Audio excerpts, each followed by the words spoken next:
So, dun sa mga nagtatanong diyan, mga kaibigan natin 'no, so puwede daw bang gumamit ng murang langis katulad nitong, Gulf na brand ang ating mga Honda Click o scooter 'no.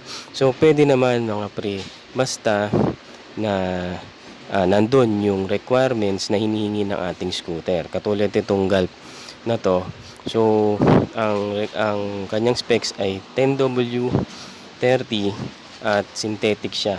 So, pupuwede siya sa ating scooter kung medyo budget lang at wala tayong ah, pangbili ng medyo branded na langis. So, puwedeng-puwede naman itong gamitin 'no.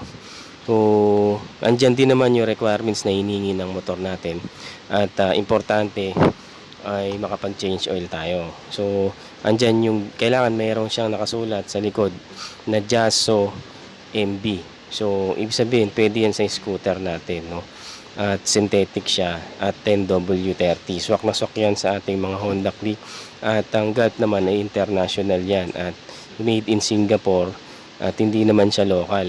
So, puwedeng-puwedeng gamitin 'yan sa ating mga scooter, okey? Huwag kayong matakot sumubok ng mga ibang brand.